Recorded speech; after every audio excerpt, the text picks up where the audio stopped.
글쎄요, 뭐 휴전한 지 뭐 대략 3, 40시간 정도 된 것 같은데 이게 맞긴 한 건지 모르겠습니다.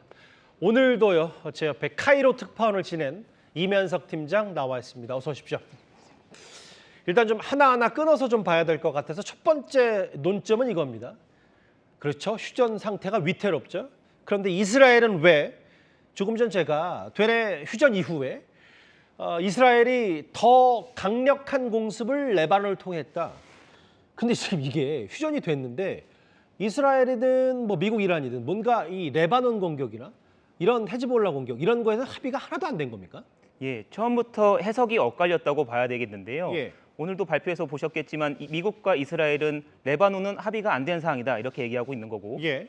그 이란 측과 그 합의를 중재했던 파키스탄 측은 레바논도 포함이 된다. 합의문에 대한 해석이 엇갈린 건데요. 예.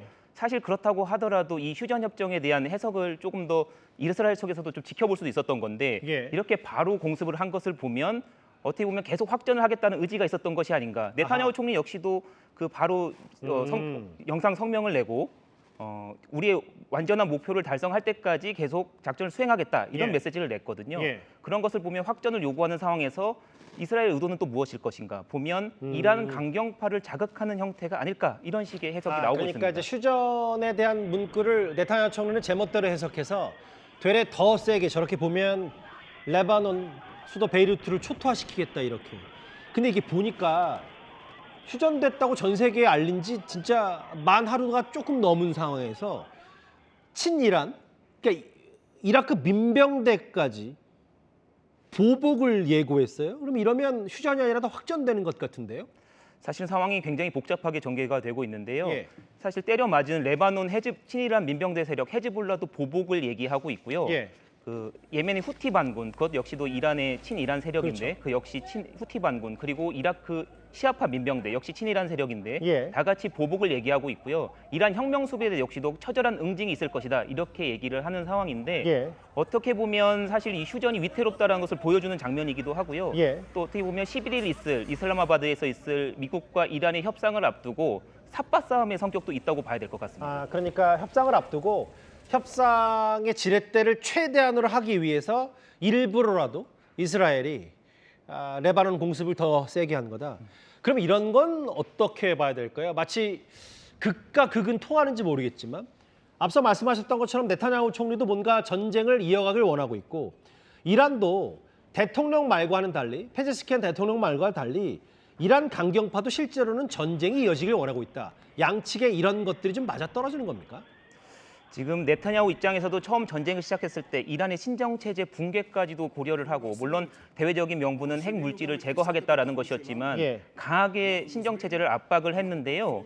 그럼에도 불구하고 지금 이런 여기에 대해서 충분한 결론을 얻지 못했다라는 내부 어떤 비판 여론에 직면해 있습니다. 이런 예. 비판 여론을 환기하고, 예. 그리고 또 어떻게 보면 네타냐후 총리 같은 경우는 극우 연정을 또 유지해야 되는 그런 명분도 가지고 있습니다. 극우 연정이요? 예, 지금 극우 연정을 통해서 개인 부패 혐의에 대한 수사도 받고 있는데, 그런 수사에 대한 잠시만요. 그러니까 네타냐후 총리가 사법 리스크가 있으니까 어쨌든 외부의 적을 상정해놓고 이런 전쟁을 이어가야 본인에 대한 여러 정권에 대한 위험 부담이 덜하다. 이게 지금 내부에 대한 요인도 있는 거네요. 그렇습니다. 내부 요인에 의해서 어떤 그 비판 여론을 잠재우기 위한 그런 의도가 있을 것이다라는 외신들의 해석들이 이어지고 있습니다. 그리고 이란 강경파 말씀도 주셨는데, 예. 이란 역시도 지금 협상을 주도하고 있는, 휴전 협상을 주도하고 있는 온건파에 대한 불만이 상당하다 이런 여론이 나오고 있거든요. 예. 그런 부분에 있어서 굉장히 이란 내에서도 극우 언론을 중심으로 비판 여론이 이어지고 있어서 극과 극은 통한다 이런 말씀이 맞는 것 같습니다. 그러니까 지금 전쟁이 휴전 상태가 좀처럼 되지가 않는다. 이면석 팀장이 동아일보 카이로 특파원 시절에 실제로 중동에서 네타냐후 총리를 만난 적이 있다면서요?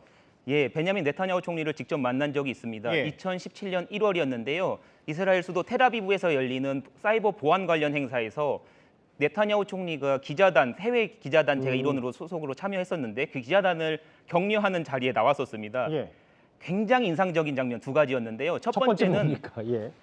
베냐민 네타냐후 총리가 그때 기자단에 와서 불편한 점은 없느냐, 어느 나라에서 왔느냐, 이제 저한테도 물어봤었는데 한국에서 왔다고 하니까 굉장히 좋은 나라다 이렇게 답변을 해줬었는데, 그래요? 굉장히 유창한 미국식 영어, 미국에서 실제로 공부를 했었는데 맞아요. 이번 전쟁에서도 보면 흥미로운 점이 베냐민 네타냐후 총리가 미국을 자주 방문해서 트럼프를 직접 설득했다는 거 아닙니까? 그 점 굉장히 인상 깊었습니다. 아, 그러니까 이게 그 직접 만났던 네타냐후 총리에 대한 뭐 한 번 만났다고 하더라도 인상적이었던 건 결국 꼼꼼히 하나하나 취재진을 향해서 얘기하고 실제로 임 팀장에게 어디 나라에서 왔냐 혹은 뭐 한국은 좋은 나라다. 결국은 이렇게 여론전과 혹은 대외적으로 어떻게 그 메시지를 던지는데 상당히 능한 인물이라고 실제로도 느꼈던 거네요. 맞습니다. 국방부 대변인을 하기도 했었고 그런 만큼 언론의 중요성도 잘 알고 있었고 또 한편으로는 총리가 직접 기자를 상대할 정도로 목표를 어떻게 달성하기 위해서는 저돌적으로 직접 나서는 모습까지 보여줬던 건데 그런 모습들을 보고 국제 기자들도 총리라기보다는 사실 야전사령관 같은 느낌을 받았다 이런 말을 했었는데 예. 실제로 이제 전쟁의 기획자 이런 말까지 듣는 상황이니까 어떻게 보면 그러면 약간 그 야전 사령관 같은 느낌의 네타냐후 총리가 그만큼 지금 미국 이란 전쟁을 거의 배후에서 진두지휘하다시피도 하고 이란 강경파가 원하든 뭘 하든 어쨌든 실제로 휴전이 됐는데도 이렇게 계속해서 확전 양상을 띠고 있다. 알겠습니다. 위태로운 휴전 첫 번째가 바로 이스라엘은 왜 이거였다면 지금 이미 휴전 상태긴 합니다만 이번 전쟁의 핵심 중의 핵심은 바로 호르무즈 해협을 열릴 듯하더니 호르무즈 해협이 열릴 듯하더니 여전히 조건부 개방됐다 이걸 겁니다. 지금 전 세계 선박들이 탈출도 뜻대로 못하고 있는데요. 트럼프 대통령은 이란의 합의 이행 때까지 모든 함정과 항공기를 그대로 주둔시킨다고 했습니다. Iranian state media is saying that Iran has now closed off the Strait of Hormuz today in response to Israeli attacks on Lebanon. We have seen an uptick of traffic in the strait today. It has been relayed to him privately that is what's taking place. Mr. Vice President, Iran is continuing to block the Straits of Hormuz. Do you have an expectation of when that strait is going to be open? The president's been very clear. The deal is a ceasefire, a negotiation. They give us the straits are going to be reopened. If the president is not going to abide by our terms, if the Iranians are not abiding by their terms. 두 번째 논점도 한번 볼까요? 위태로운 휴전. 앞서는 이스라엘은 왜, 네타냐후는 왜였다면 호르무즈는 왜? 이면석 팀장.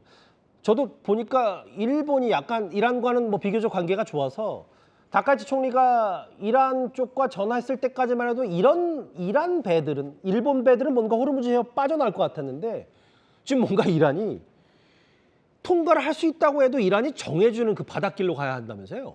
예, 지금 미국 측에서는 완전하고도 전면적인 개방이 이뤄졌다고 주장을 했지만 휴전 하루 만인 지금 보면 다시 봉쇄했다는 이야기가 나오고 있습니다. 이란 국영 프레스 TV에서 나오고 있는 내용인데요. 지금 보시는 대로 라라크 섬, 기존 항로는 이제 오만을 지나가는 남쪽 항로를 지나가는데 라라크 섬 쪽으로 북쪽으로 돌리는 그런 방향으로 가져가겠다. 이것은 좀 더 길게 돌아야 되는 거네요. 그러면? 맞습니다.